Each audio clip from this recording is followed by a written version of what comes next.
Rapaz, 22 de novembro de 2023, 1h03 da manhã, e eu pergunto, será que o Diniz ainda é técnico da seleção brasileira? Muito provavelmente quando você estiver assistindo este vídeo na manhã do dia 22, nas primeiras horas da manhã, teremos alguma resposta ou resposta nenhuma. Eu antecipei no último vídeo que eu gravei sobre a seleção brasileira, onde eu estava seriamente preocupado com a real possibilidade de Fernando Diniz provocar um ataque cardíaco em Galvão Bueno, que a culpa já não era mais dele, apesar dele ter parte da culpa. Mas aí vem essa seleção brasileira e vai construindo uma história do multiverso ou do metaverso. É a história do metaverso, porque eu tenho certeza que essa realidade alternativa que está se construindo diante do torcedor brasileiro do futebol masculino foi construída pelo Mark Zuckerberg, e eu não tenho dúvidas de que o menino do Meta e do Facebook está patrocinando tudo isso. Quem poderia prever que o Brasil iria perder em casa para a Argentina? Eu, porque eu meio que cantei essa bola no último vídeo da derrota para a Venezuela, não, para a Colômbia. Então, eu avisei que isso poderia acontecer. E olha que 1-0 até que saiu barato. Muitos comentaristas falam que esse jogo deveria ter terminado 0-0. E eu concordo, não foi lá, meu Deus, o jogo mais espetacular do mundo. Mas a seleção brasileira demonstrou um desempenho que realmente não dá com o Diniz. Pelo menos não com o plano que o Diniz quer estabelecer para o time canarinho. Canarinho. Ai, meu Deus, a Argentina meio que enforcou o canarinho hoje. Olha, tá difícil, tá? Tá difícil. E mais um gol de cabeça que a seleção brasileira toma. O Otamendi aproveitou a cobrança de escanteio do Lo Celso para marcar o único gol do jogo. E isso mostra o quanto que a seleção brasileira está perdida na parte tática. A zaga realmente não funciona. Nós temos laterais nos clubes europeus, mas eles não foram convocados pelo Diniz, e aí está parte da culpa do Diniz nesse cenário de momento. Mas eu quero voltar o foco para quem tem a maior responsabilidade por tudo isso estar acontecendo nesse momento, que é a dona CBF. Eu também cantei essa bola no vídeo do jogo contra a Venezuela.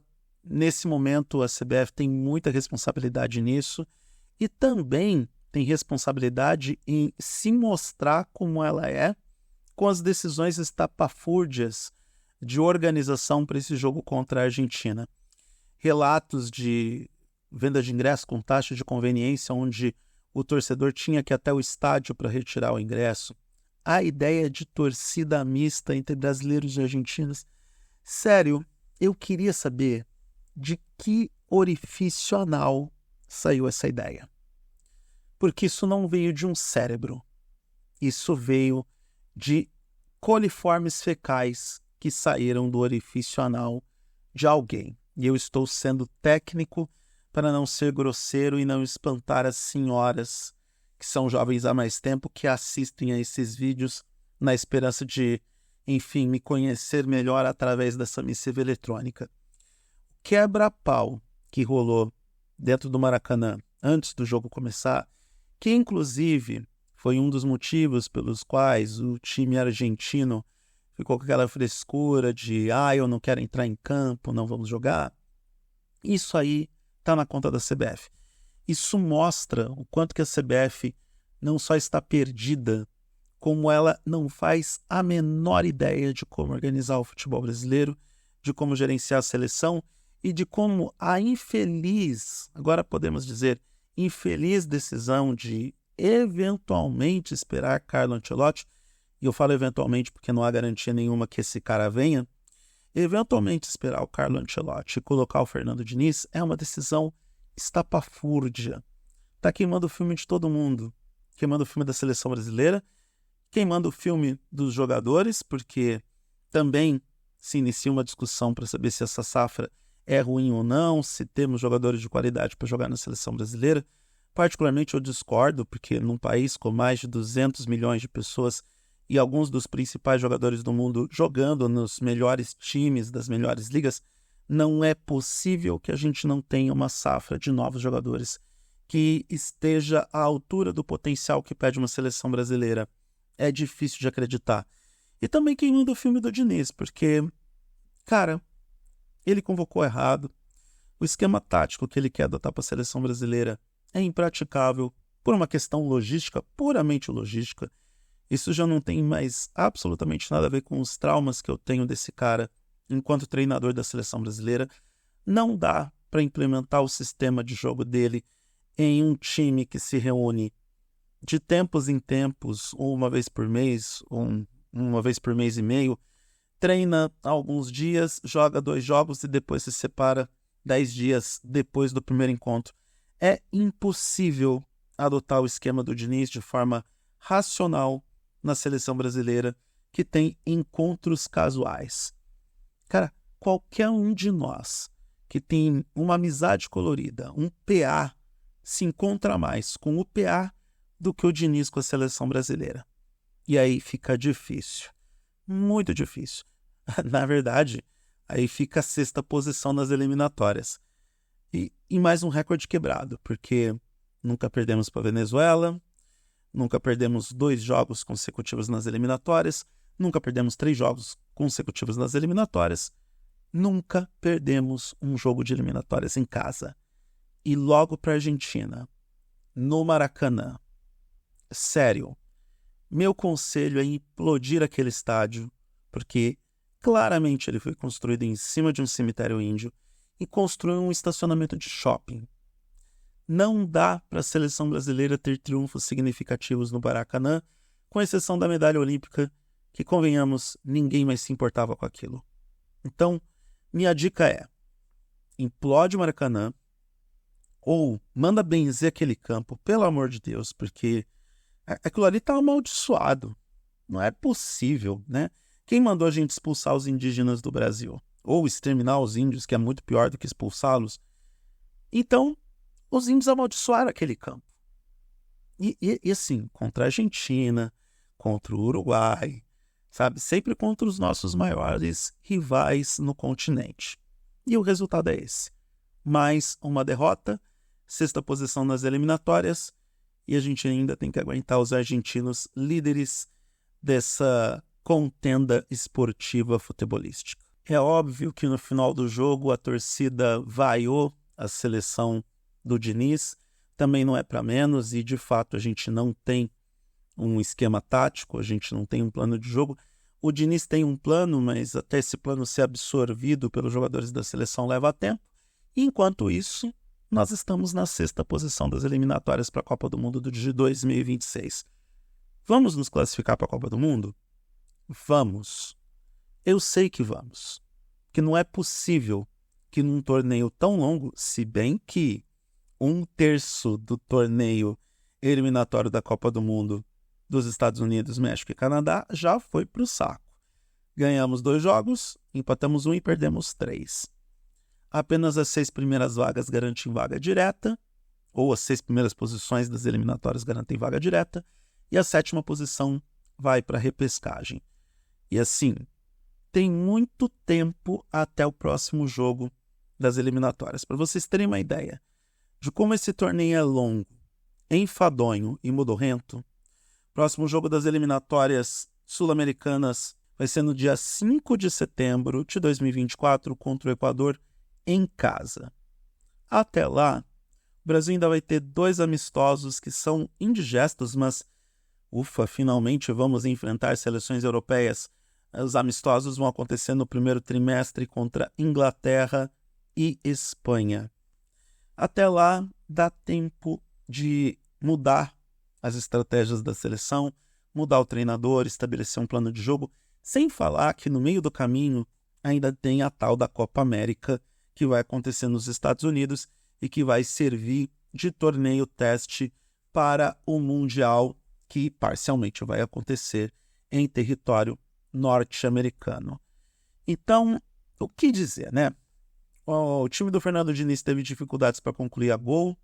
Eu sei que nós não temos nem Neymar nem Vinícius Júnior no ataque, E é claro que esse é um fator a ser considerado dentro da problemática, e Gabriel Jesus não deu certo, e enfim.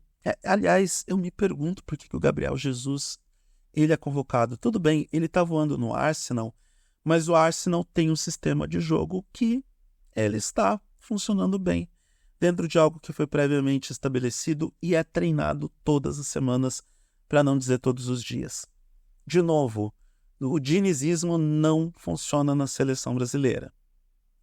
Não tem como dar certo, a não ser que ele monte uma seleção permanente, fique lá treinando sem parar, convoque os jogadores o tempo todo para treinamento, os jogadores que atuam no futebol nacional, e ainda assim, em algum momento, o dinizismo vai ter que se adaptar ao elenco que tem, mas sem uma constância de trabalho fica realmente difícil. Quando a Argentina aconteceu aos 17 minutos do segundo tempo, e a situação para o Brasil só piorou ao longo do jogo com a expulsão do Joeliton. Meu Deus, muito prazer. Eu não faço ideia de quem é você.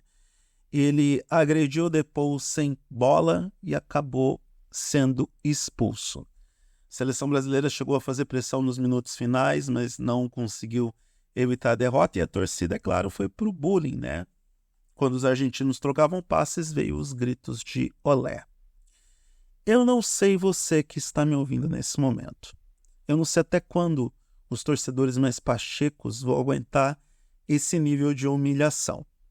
Eu não sei até quando o presidente da CBF vai aguentar isso. E insisto, a essa altura do campeonato, não é culpa do Diniz. É culpa da CBF, dos dirigentes, dos administradores, do presidente, enfim, dessa galera que claramente não sabe o que está fazendo, está completamente perdida e está colocando a imagem da seleção brasileira num fosso sem fundo. Na verdade, não é nem num fosso, é numa fossa sem fundo. Na verdade, tem fundo, mas acho que eles não aguentam o cheiro dessa fossa. Então, o que fazer? Eu, particularmente, não manteria o Diniz, porque não rola, não funciona. Como diz o pessoal da TNT Esportes, Diniz, seja feliz no Fluminense, porque neste momento apenas os torcedores do Fluminense estão felizes com você. A gente tem que buscar soluções novas, a gente tem que identificar um plano de jogo e a gente tem que parar de passar vergonha. Não que eu esteja passando vergonha nesse momento com a seleção brasileira. De novo, eu não me importo o suficiente para dizer que estou passando vergonha. Agora, eu sei que muitas pessoas que não pensam da mesma forma como eu vão ter que usar saco de supermercado na cabeça quando sair na rua amanhã, principalmente a galera do Rio, quando encontrar um argentino, porque eles invadiram a nossa cidade, ou a cidade deles, enfim. Engraçado que teve um jogador da Argentina que, quando chegou no Brasil, ainda falou: a gente voltou para onde tudo começou.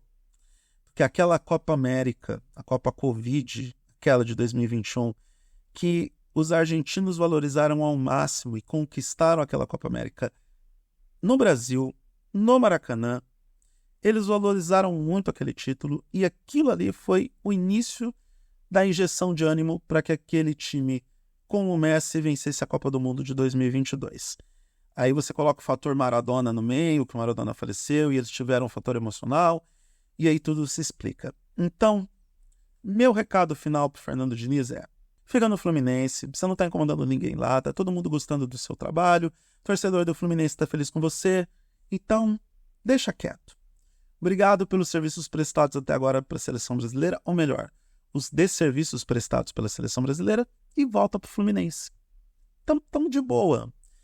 Deixa a seleção brasileira quieta, porque o presidente da CBF já tem muitos problemas e ele vai ter que lidar com alguns ainda maiores, com todas essas derrotas e esses recordes históricos e negativos da seleção brasileira. Diniz, olha, eu não quero voltar a ter gatilho emocional como eu tive no São Paulo durante a sua passagem por lá. Então, deixa quieto, tá? Valeu, foi bom enquanto durou. Volta pro Fluminense, porque o torcedor lá das Laranjeiras está bem feliz com você, e deixa a gente aqui quebrando a cabeça para ver que tipo de solução vamos encontrar para o time da CBF. Há muito tempo que eu não chamo a seleção brasileira de time da CBF. chegou a hora, vamos voltar com o Gordão. Então é mais uma derrota para o time da CBF, aquele que não me representa.